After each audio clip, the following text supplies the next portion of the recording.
Welcome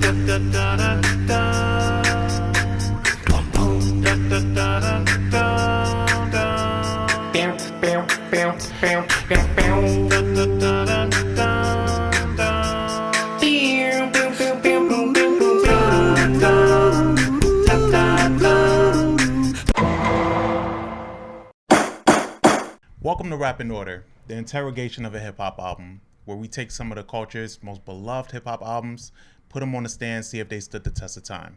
Now let's see who we got on the stand today.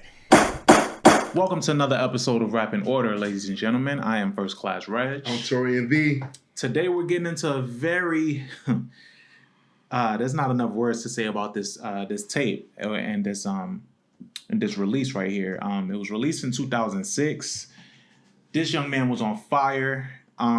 We never saw a run like this at that time, and I don't think we've seen anything close to this run since then. I mean, you could probably say Future, but even then, like, an argument can be made, a strong argument can be made. What a lap this young man did. He called himself best rapper alive, and then niggas said, "Yo, you're crazy," and then he said, "All right, watch this," yeah. and he dropped this tape, Dedication 2, in 2006.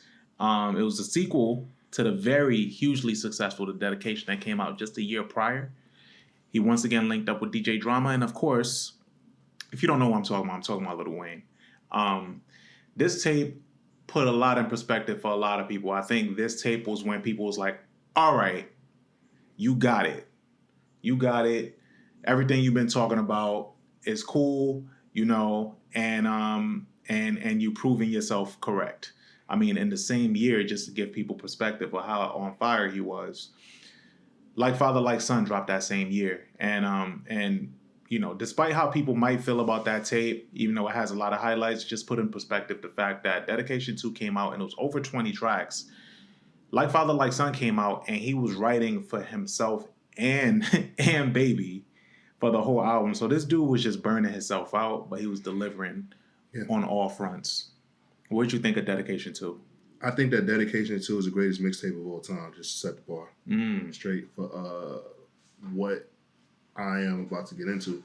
I think that like what Lil Wayne did was he hit a hard reset on like what people thought of him. And like you got to remember, because he was putting out a ridiculous amount of mixtapes at this time, like Regg said, right? So they were like arguments, and like he was kind of like proclaiming himself as like the best, and like there was like rumors like, yo, is he throwing shots at Hove? You know, does he have Hove on the ropes and everything like that? But like it was time for like someone else to like fill those shoes, and like Wayne pretty much like did that. Like he wasn't like resting on it either. Like he understood like what it took to do this, and like he was like very hungry and very like work driven. So think about the amount of time like he would just be on his tour bus. They would be going from city to city, and like he's on the tour bus just recording music, just giving us some of the best shit ever. Also, this was right after Hurricane Katrina. I was living in Atlanta at this time, and a lot of Hurricane Katrina victims moved to Atlanta. So this project coming out and like having, you know, and Wayne pretty much being like the, you know, the protological son? Yeah, protological son of that area coming out and like being so successful, you know what I'm saying, was like a big deal for that city. It was kind of like a sense of like pride, like, yo, he's from like our town, right? And him like kind of like also like putting like a lot of like he was like establishing Young Money on this project, which was like prominent to me. And then also what I thought was really cool was him putting Remy Ma on the project. That stood out to me. That stood out to me more than a lot of, besides his like flawless rapping, him putting Remy Ma on the project, and then him like, you know, at that time when him and Currency were like, you know, really good, him trying to like pretty much like prop Currency up to be like the next like thing coming. And you know, obviously Joel Santana, he was working on a project with Joel's, like, you know, that also stood out to me on the project. Like I the one track with Joel Santana I really hate, and the other track I really like. Like with them two is always a hit or miss. Yeah. That's true. I think with this project, everything that you said and more, like as far as like, you know, you had the crazy, people don't talk about the runners enough as a production. You know, people talk about Justice League. But people don't talk about the runners and the run that they had, even though it wasn't as long as, say, a Justice League or a Cool and Dre.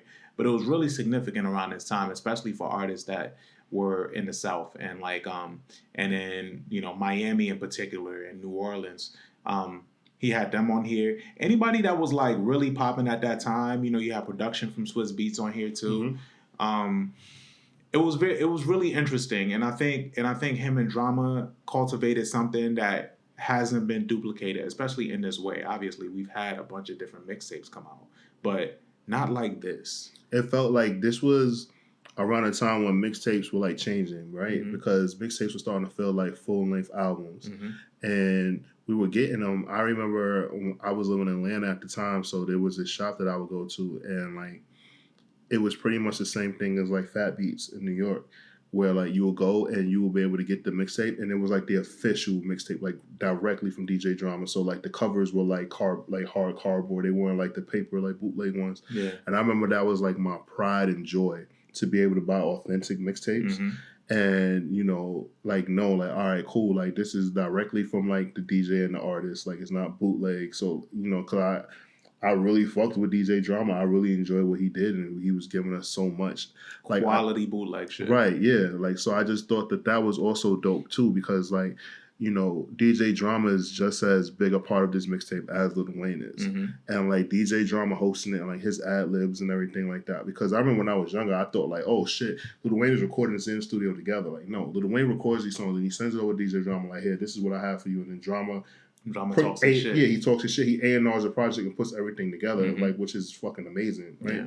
So it was just like me learning that and like just understanding like, all right, cool, like this is something, and it's like applying pressure to everyone else. Like if it wasn't for Lil Wayne, there was a point in time where like record labels were like, my art, like you had to have a Gangsta Grillz project mm-hmm. with DJ Drama, because you had to feed the streets first and then come out. Like I understand that Jeezy and DJ Drama, and then DJ Drama and like Jeezy, and Gucci Mane like had like some really like great mixtapes, mm-hmm. like Fabulous, There Is No Competition, and he didn't do the soul tapes. Nah. But like the There Is No Competition series, and I think Loso's Way. I don't know, I'm maybe making that up. But whatever he did with Fabulous, like, Yeah, he did. Yeah, There's No Competition, and I think Funeral Service. And Funeral Service, there you go. Yeah. So, like what he did with like Fab, and like, there's like a couple other Gangsta Grillz that he did, but I feel like Dedication 2 is the fucking bar. Yeah. Like, just because like,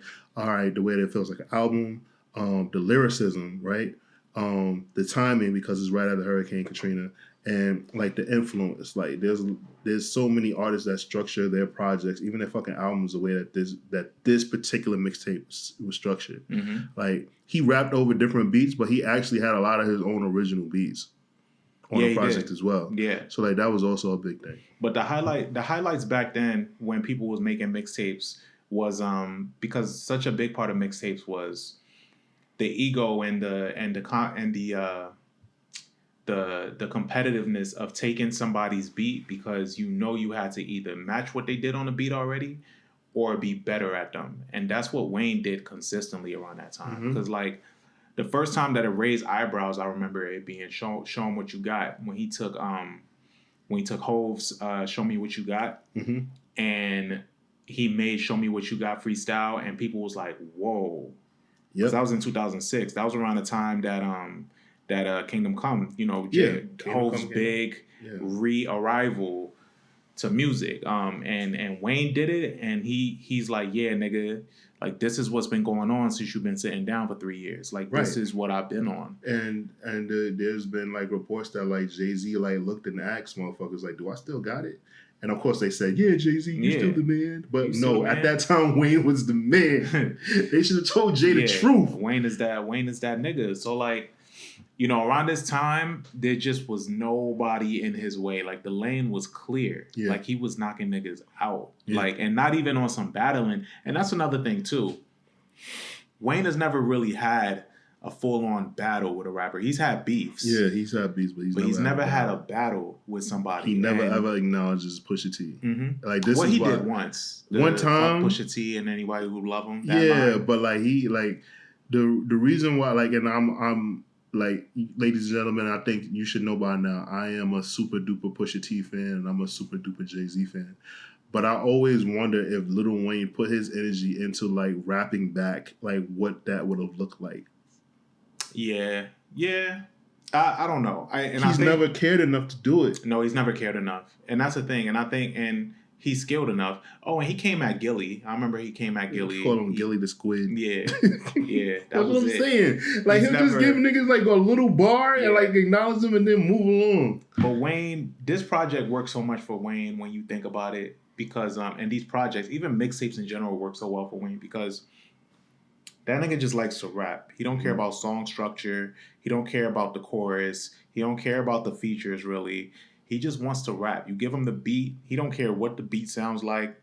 He's not about A&R in a project. And that's why him and Drama work so well together. Because like you said, he would record all this fucking music and be like, yo, here, take this. I went off on that shit too. See what you could do with it. And it's up to whoever he's working with as a producer to put all this shit together and make it concise and give it some type of background. Right. And with the Dedication series, what worked so well with it was that literally the premise of it is him rapping and then being like, yo, I just went off on that shit. Yo, I'm in the zone right now. Yo, Drama, what's next? And he'll just put something else on and it just flows. Like that was like the fucking... It puts you in this whole zone when you listen to it. Like, oh shit! Like he's really just burning this shit to the ground. It feels like a athlete like going through their workouts. Yeah, exactly. Mm-hmm. That's exactly what this is, because like it's like a punching bag for him. And in between his rest, in between him stretching to punch the bag again, next beat is up. Yeah, and he talking his shit. And the interludes and the skits tie together so well because that's in between him stretching for his next bout. Right. Yeah. So let's just get straight into Get 'Em, because this is like one of the greatest intros for anything, album, project, like ever.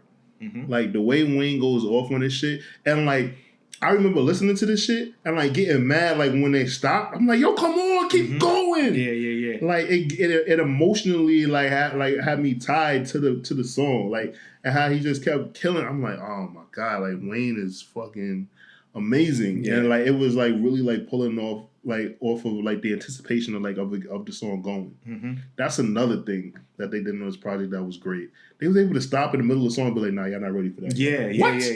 Y'all not ready. Nah. You motherfucker, no. Like I'm ready.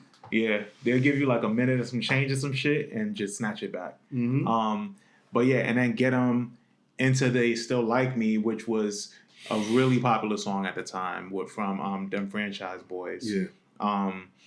Yeah, man, he kept that energy going. Like this whole tape, like it's like you kind of watching this and you already, or listening to this and you kind of already know where we going with this rating, but it's okay. You just got to listen to us and see how we get to that end.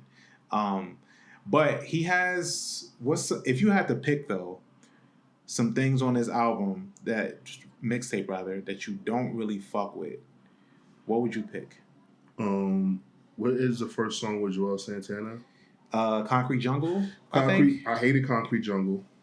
Let me see. I hated his skit on ESPN and on The Retirement, and I'm gonna tell you why. I know they're skits, and I know we usually don't talk about them. Mm-hmm. But like, it was annoying to me because like Wayne was talking, and I was just like, I guess for me, like I understand that people are normal people, so him telling me that he watched, I watch ESPN every day. That's not like nigga. Oh okay. Yeah. Like, I just thought that was stupid. Him talking about retirement, and like obviously now he's talking about retirement and everything like that, and like.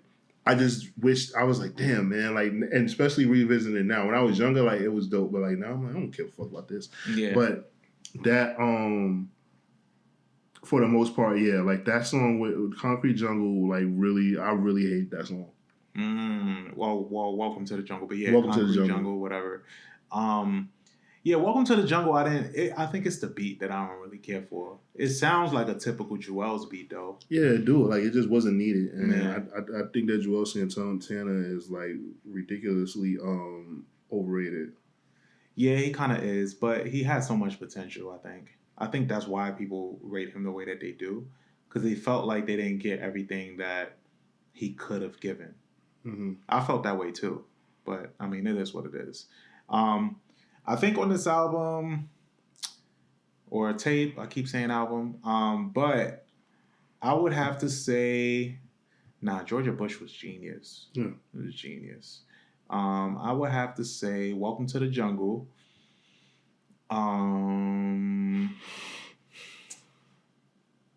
That's What I Call Her was amazing. Dedication to Weezy on Retirement is, yeah. If I had to nitpick, it would be some of the skits. Yeah, like truthfully, like it's not the song, like, because it's like what he was doing on a lot of these songs was really, really fucking dope, right? Mm-hmm. Like, let's talk about like Where the Cash At. That became a fucking single. Yeah. Right? Yeah. Like Where the Cash At became a single. Remy was like on fire at this time, right? Fresh off of her MOP verse, and then I think like there's something about Remy album came out, right? Mm-hmm. And like I'm just like, damn, like Wayne is really, really in tune with what's going on, because I'm pretty sure at this time, like if things could have went differently, he probably would have tried to bring like Remy over to Young Money. I really think, great, because she had like did something happen with her and Fat Joe anyway, so I think that that was in like discussions and shit like that. But like we'll see, but. What he was able to do, even like with Spitter, like, you know what I'm saying, like that was for Currency. Mm-hmm. Like, so like him like propping up people and stuff like that, like Wayne was very selfless in that case, and like he kind of like wanted, like he was letting Mac Main rap on this album. Yeah. Like, and it's crazy to me. I'm like, yo, he really loves Mac Main. Yeah, like he really, really loves him. Like Mac Main, Gutter, all them niggas. Yeah, bro. Like I'm just like, yo, Wayne really love his friends, bro. Like he just be like, fuck it, man, just do it. Like, and nigga he just likes to rap, man. So he don't care. I don't think he's selective at all about who's on the song with him. Right. He's just like, I just like to rap. I'm a rap. I'm gonna do what I'm here to do. What about you? Yeah. And that's I think that's the way that he looks at shit. The getting some head verse, which was a full remix with like Pharrell, Ludacris, but this tape, I like that this tape only put his verse, because you ain't need that whole fucking song. But I do like the whole song. The whole song was cool, and I feel like that song is forgotten about. That was a fun time. It was. For that to be on the radio was fun. Nah, man, Ludacris always pushing the envelope. Remember he had the song "Use a Hoe"? Oh yeah. Like he always pushing the envelope with radio and shit like that. Like what he could put on the radio. That's just his sense of humor. And shit. That was cool. By the way, that new Ludacris movie with Queen Latifah's fucking ass. Do not watch it. Oh, I kind of wanted to see that. I promise you're gonna be upset. Damn. I mean, unless you just want to watch a bad movie. I mean, you know, I like bad movies. Okay. So I like. Yeah, I might still check it out. I was pretty upset with Sarah yesterday. Sarah be having you watch some shit, boy. But let's talk about highlights, because there's plenty on here. So you got Cannon, which features Freeway, Willie the Kid, Detroit Red, and Juice. What an amazing. Let's talk about Don Cannon not getting enough recognition as a very, very talented producer. Yeah, and super like not one dimensional at all. Right. Nah, because think about what he's doing with Uzi. Mm-hmm. Like that, and the fact that like he could probably be in the NBA. Nigga like 6'8". Yo. He's mad tall. Like this shit is crazy. The way that Wayne rapped on here, because this is one of those features on here that like Wayne was so good that I didn't care about nobody else on this song. Even though none of them were bad, I didn't care about nobody else on this song. Yeah. I remember like when this beat was like out of here, and like everybody had their verses. Like Asher Roth had a verse on there. Obviously, Freeway is featured on there. Like his verses talked about pretty highly.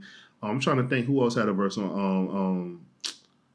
Damn, oh man. Besides, Ghostface Killer had a verse on here. Like there were quite a few people that like have verses over this, and I just love that. Like there's certain beats that are so good that everybody wants to freestyle over. Yeah. Everybody wants to like give like their takes to it and everything. I mean, shit. I don't think to this day we've seen we've seen a beat get used like a milli. Everybody had a verse. Yeah, you're right about that. Yeah. Everybody. Yeah. LL, Hove, Little Mama, Chris Brown. I don't think any like. Yeah, I think everybody. I think Carrie Underwood had a verse to this shit. Everybody. It got to a point where I was like, yo, is this real? Are these people, is the internet like trolling me? But no, those were all real. People was really rapping to that beat Mm-hmm. every day. And I kind of miss that. Yeah, That man. doesn't really happen anymore. What else did I Yo, really like let's on talk here? about This is what I call it was really dope because it was really some smooth shit. And I also Oh, get frustrated yeah. because like a lot of these songs, I'm like, some of these songs could have went on his album. This is Yeah. what I call it should have went on the album. Yeah. Right? And like it just was dope because like the way it starts off with the sample, right? And like he's talking to himself like, what should I call her? Should I call her Miss? Should I call her Bitch? Like, Yeah, that little brother beat, and it's such a classic song. right. And then again, like I get it, like, you know, it was probably Cortez who gave him the beat, but the fact that like he would hear shit and he was so talented, even if he didn't fuck with the beat, he still would like find a way to rap over it. I think that's crazy. I love when he does that too because he tells you openly in his songs when he doesn't like a beat. Yeah, I don't like this beat, but I'm gonna give it something. Yeah, I just think that's dope, right? I also we were talking about the skits. I do like the skit when he says I'm the best rapper alive, right? Mm-hmm. And he's talking about that, and like he's just like saying like I am, like I'm, and you should think that you the best at like what you doing and everything like that. And like I had to like really stop and like think that to myself, like yeah, like obviously like we respect Jay-Z, we respect Biggie, we respect Pac. Well, some people respect Pac, and you know it's just one of those things where it's like why shouldn't you think that you're the best when you out here? And I think that like him like explaining that and then just like putting it to Russ is like, yes, I do think so. Like because people were like, how dare you? And he was like, because I'm fucking nice. Do you think rap is this competitive anymore? Like obviously, Lil Baby gets, you know, the credit and everything like that, but being hardworking and being as consistent as he's been since we met him as a rapper. But I don't think he's ever stepped up and said he's the best. Because he can't. See, that's the thing. Because he can't. Rap, I think rap is still competitive, but I don't think that the top rappers right now are the best rappers. But who would you say from this new crop? Okay, if they I'll give you an example. So like Reason and Jid are very competitive with each other. They're friends, right? Yeah. But like you wouldn't think of them as the top rappers in the genre right now, right? But I don't think I'll ever hear like Lil Baby coming out saying like, yo, you know, damn, who else is like one of the top rappers? Lil Durk ain't fucking with me. Like if they had a comment, like if they had like a beef, it would be like over like who has like a tougher crew, not over who's better lyrically, right? And shit like that. And I think like that's like where like the issue has come because it's like, in a sense, it's kind of like gang culture has really kind of like taken over hip hop. Whereas like it's not about like who raps better or who like has like the better lyrics or whatever like that or bars or who's topping somebody else. It would never be like that between Durk and Baby, and even though like we know that Durk is probably definitely the better rapper than Lil Baby, right? Yeah. So like that would be what it would be, but with them it will become to violence versus just being on wax. But the thing with the best rapper title that got thrown around that was cool back then was that when people would say it, they would have to show and prove, or they said it and then manifested it. They said it before the general public believed it. So like a rapper, I mean, like say how Jacquees was calling himself king of R&B. So people was like, yo, fuck out of here, nigga. You're not the king of R&B or whatever. But it was up to him at that time to show and prove it. Proving that you're the king of R&B is probably a lot more difficult than proving you're the king of rap or the best rapper out or the best rapper alive. Because with rapping, you just kind of have to stay consistent. With R&B, there's kind of no threshold to put you there and make people be like, oh, that is the king. Yeah, you kind of got to put like a monopoly on the genre. Exactly. Because people already have this fascination and this inkling with like, no matter how successful you get as an R&B singer, people still got R. Kelly in their mind. They still got Usher in their mind. It's hard to just erase that. You can't erase that. But with rap, it's like a title that gets thrown around every other year of like, yo, that's the best rapper alive. Shit. Complex does a list every year. Every year for rappers and producers. For who's the best that year. And R&B doesn't get that same nod. But I would say if it's just not as competitive anymore. And I think if Baby was to say it, then it would be a thing where it's like, all right, well, nigga, show and prove. It's kind of like how T.I. had to prove he was the king of the South at one point. Because he was saying it, and niggas was like, yo, you bugging.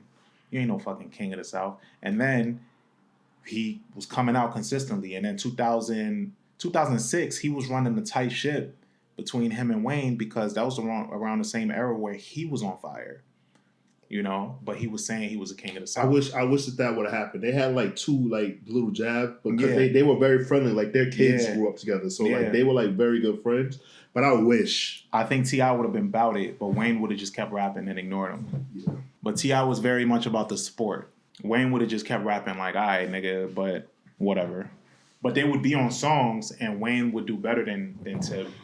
But nobody would say anything about it. Yeah, absolutely.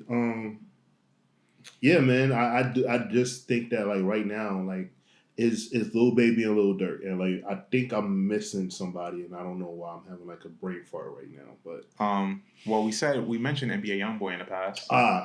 Yeah. And he's out now. Right, but that's what I'm saying. Like I would never like argue like, and like I guess you know that's just me being old, right? Like as time goes on, like. Moments later. Sorry, ladies and gentlemen. So, just as like when you think about it, when you think NBA YoungBoy, when you think Lil Durk, when you think Lil Baby, you just don't think lyricism. You think like they make really good. You think that they make good songs, that they might have like good hooks or something like that. Is that for you? I'm trying. Yeah, let me go outside. Got to find just the kind of rhyme losing. Alright, so we'll no longer say anything by our real names, okay? Everybody, you already know, I told you guys what the dress code. Oh, dirty bastard. I said black and white suits. Where's your black and white? Why do you have on a church suit and where's your shirt? How do you have no shirt? That's a lot of chest hair. That's a lot of chest hair. It's cold out. You still got the tag on it, bro? Outside in the night, outside in the day. Looking back. Ready? Mm-hmm. I forgot where I was because that shit distracted me so crazy. Shit. But we were just talking about the I know YoungBoy and yeah. So like with artists like YoungBoy and Durk and Baby being at the forefront right now, I think if one of them was to come forward and be like, "Yo, I'm the best rapper alive," it'll put a lot of pressure on them to step up or to say something. And, you know, blogs will run crazy with it at first. It'll be a whole spectacle. But people should realize that it's no different. And it's just to step up the competitive nature is no different than Kendrick in the Control verse. That's all. It's not a diss. Yeah. But as far as like this mixtape, right, in 2006, like, do you think that like Wayne peaked at the dedication too? Because a lot of people say that. I think Carter 3 was where it started dwindling a little bit. I feel like Carter 3 is when he got tired, but it just so happens that Carter 3 was when he got the overall fame that he deserved from that time. I think it just so happens he got the shine that he deserved with an album that wasn't as good as everything that he was putting out before. I think that he was like burned out, and I think that it was like a lot of people around him failed him. And when I say that, I mean as far as like handling like his music and handling him, and like, you know, like with his like drug abuse. Mm-hmm. And I think like as far as like his music being handled, I think that like he kind of like got let down in that sense, where like a lot of people didn't do what they were supposed to do on that end, as far as making sure that he was able to do the best, be able to give us the best. Like even as far as like the gun charge in New York, like there's no reason why he's on the bus like that. He was the only one that went to jail. Mm-hmm. Just things like that. I just think like he was just failed, and I think that like he probably could have been like bigger. Like I know he was a big artist, but what I'm saying is like I'm talking about like Drake big. I'm talking like Snoop Dogg big. Yeah. If, you know, certain things were like handled properly. And when you say Drake big, what do you mean? Because I mean like Drake is the face of Nike. Okay. So I mean that like Lil Wayne like getting like endorsement deals. Yeah. It's like Wayne is like known and like people know who Wayne is, but I think that like obviously it was harder to endorse him because you know what I'm saying, like he has dreadlocks. Well, yeah, he has locks. He has tattoos on his face. He's short. He's brown skin. He has gold teeth. Like, you know what I'm saying? He might. Well, he does. Actually, Wayne does speak well. So I won't even say that he doesn't speak well. He actually speaks very well. But I just think that in certain like things that like he portrays, like I just feel like he wasn't as safe as a Drake. But I think he deserved all of that. Like I think he was very worthy of it, and I think that he was articulate and smart enough to like carry the flag for hip hop. I just think with certain shit, Wayne is an interesting artist because I don't think he moves. He doesn't move with intention of the money. He moves out of the love first, and a lot of that goes into why he was so successful as a mixtape artist, because mixtape is a free form of art. So like, it's these artists putting out their work. You know, of course now it's monopolized and they found different ways to. Titles don't really mean shit anymore. So titles don't mean as much as they did back then, right? But Wayne's love for rap has always shined through, and I think that's kind of bit him in the ass that he didn't take on the entrepreneurship that he should have, because I don't think he had an interest. And I think rap kind of just only thing that he aligned this up like truck fit, like he did little dumb shit around the way that like he didn't really capitalize off of like he could have.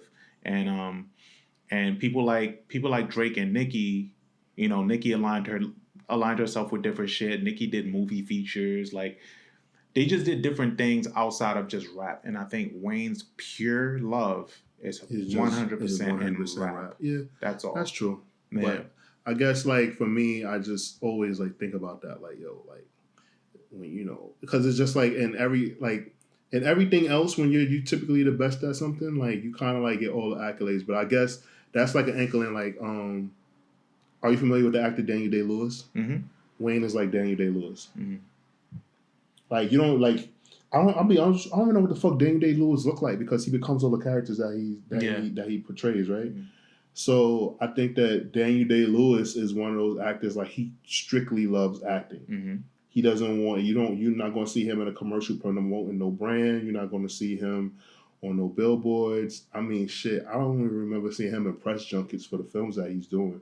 And I know he has, but it's not like promoted like that because you could tell like that he's kind of like one of those people like that don't really want to do anything besides the work. Yeah. And that's kind of like what Wayne does. Like, Wayne's passionate about sports, so you'll see him on First Take with Skip Bayless and stuff like. I mean, I'm sorry, Undisputed with Skip Bayless, but. Yeah, besides that, he's not interested in a lot of other shit. So yeah, that's true too.